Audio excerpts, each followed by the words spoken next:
Get ready to buckle up and hold on tight because the iconic franchise is back with a vengeance. Introducing Transporter 5 Reloaded, the latest thrilling installment that will once again push the boundaries of high-octane action and leave audiences on the edge of their seats. In this adrenaline-fueled cinematic adventure, we reunite with the enigmatic and formidable driver for hire, Frank Martin, portrayed by the electrifying Jason Statham. Known for his impeccable driving skills, unmatched combat abilities, and unwavering determination, Frank returns to the screen with a vengeance like never before. Although films like Lock, Stock and Two Smoking Barrels 1998 and Snatch in 2000 contributed to Jason Statham's rise to fame, it was the Transporter franchise that truly propelled him into mainstream stardom and solidified his status as a modern action star.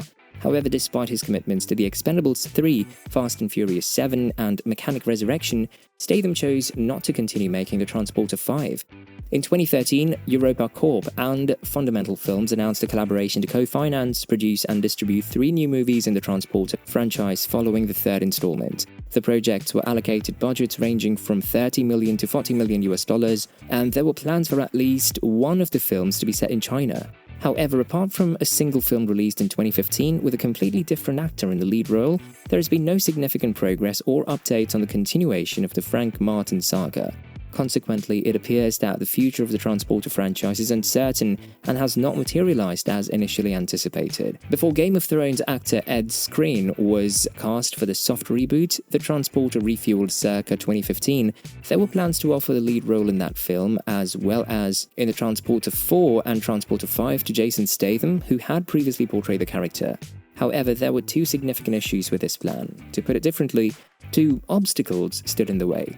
Jason Statham expressed during an interview with Vulture that although he had a positive experience working on the Transporter films, he had reservations about continuing the franchise. He revealed that the production company wanted him to commit to 3 more movies without even reviewing the scripts beforehand. Additionally, the offer included a lower salary for the 3 films combined compared to what he would typically earn for just 1 movie. As a result, Statham viewed the decision as a business-related one. I would have loved to have done it, but you can't really sign on without doing a script, and to sign on for 3 of them, and to get paid a pittance, I just couldn't see any value in that. What was the primary reason behind Jason Statham's decision to walk away from the package offered for the 3 additional Transporter films? While Jason Statham's films, like Crank High Voltage, Romeo and Juliet, and The Meg, may not have received critical acclaim, it's not surprising that he would be hesitant to risk his reputation and the legacy of his character, Frank Martin, on 3 potentially mediocre movies, starting with Transporter 5, especially when offered a low payment. Picture being stuck in an agonizing cycle of monotonously filming one Transporter movie after another, devoid of any passion. The dread of each upcoming release and the exhausting media promotions that try to convince people that the filmmaking approach has somehow transformed and that Frank Martin has experienced some sort of growth, it's like being trapped in the depths of hell itself. But as you all know, Jason Statham ranks every Transporter movie from worst to best, including Collateral. The Transporter series marked the beginning of Jason Statham's journey as an action star, but how do they rank from weakest to strongest? It commenced with the release of The Transporter in 2002, which introduced Statham as Frank Martin, an independent courier operating in the criminal underworld. Frank abides by straightforward rules during his assignments, including no divulging of names, no inspection of the package, and strict adherence to the agreed-upon terms. Nonetheless, each movie in the series inevitably witnesses the violation of at least one rule, compelling Frank to adjust and respond to the unfolding situations. Through his role as Frank Martin in the Transporter series, Jason Statham showcased his magnetic presence and physical prowess, propelling him to stardom. It served as his breakthrough role, enabling him to demonstrate his skills as a martial artist within the action genre. As we previously stated, the success of the Transporter also gave rise to a television series featuring Chris Vance, a 2015 reboot starring Ed Skrein, and even a subtle crossover appearance before cinematic universes became widely popular. Here's the ranking of the Transporter movies from worst to best. Collateral. While not a direct installment in the Transporter film series, Michael Mann's Collateral can be considered a chapter within the Transporter cinematic universe. In Collateral, Jamie Foxx portrays Max Durocher, an ordinary cab driver who unexpectedly becomes entangled with Vincent, a contract killer played by Tom Cruise.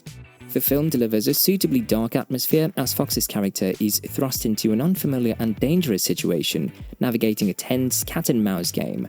Cruise, on the other hand, exudes charm and composure as the assassin. However, for the fans of the Transporter series, Collateral holds a special place in their hearts, primarily due to one memorable scene: the Transporter refueled. The attempt to revitalize the Transporter series with the Transporter refueled proved to be a mostly forgettable and tedious experience. Jason Statham, the original star, decided not to continue with the series, which hindered the reboot's potential. In this installment, Ed Skrein steps into the role of Frank Martin, who undertakes a job to transport a woman named Anna Lone Chabernol from a bank, only to find himself entangled in a revenge plot against mob boss Arkady Karasov, alongside Anna and 3 other women escaping from human trafficking.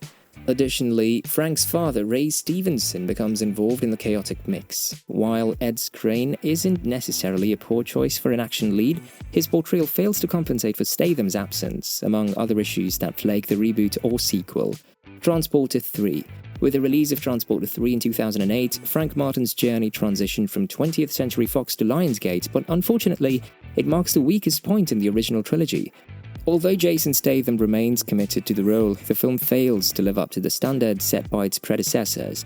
In this installment, Frank is forced to transport a young woman named Valentina Natalia Rudakova to Budapest while wearing an explosive bracelet on his arm. While the concept of the Transporter 3 attempts to infuse a similar high-stakes, adrenaline-fueled dynamic as seen in Crank, the execution falls short of leveraging the potential tension and nail-biting scenarios that could have elevated Frank's ability to think on his feet and navigate treacherous situations. The Transporter. The sleeper action hit of 2002, The Transporter, established Jason Statham as the world's most famous Cockney butt kicker and introduced Frank Martin as a courier with a secret code. When Frank is tasked with transporting a duffel bag, he breaks his rule of leaving the package unopened after seeing it move and discovers the bound Shu Qi inside, as well as learning that Lai's father, Ric Young, is running a human trafficking operation through France. The Transporter, like Frank and Statham's current roles as Fast and Furious' Deckard Shaw, is as assured as an action film can be. So that's it. At the time of this video, there were no more Transporters, period. It seems that Ed Skrein may not be enthusiastic about the possibility of a Transporter 5 movie. However, for fans of Jason Statham, there is a silver lining. They can enjoy watching him portray similar characters in other movies, and it's even more exciting when those films are directed by the talented Guy Ritchie. Guy Ritchie's films are highly regarded, and his latest release, Wrath of Man, is no exception. Interestingly, Jason Statham and Guy Ritchie have collaborated on a spy movie called Operation Fortune, Ruse de Guerre. This film features an impressive cast, including the talented Aubrey Plaza, Josh Hartnett, Carrie Elvis, Bugsy Malone, and Hugh Grant. Fans can expect an exciting and entertaining experience from this dynamic duo's latest project. That's all there is to it for the time being. Please ensure that you enjoy our video. Please share your thoughts and opinions with us in the comment section below. Subscribe to the channel to stay up to date on the newest news and reviews on future films from us, and don't forget to hit the bell button to never miss an update. Thank you for taking the time to watch this video, and we hope to see you at the next one.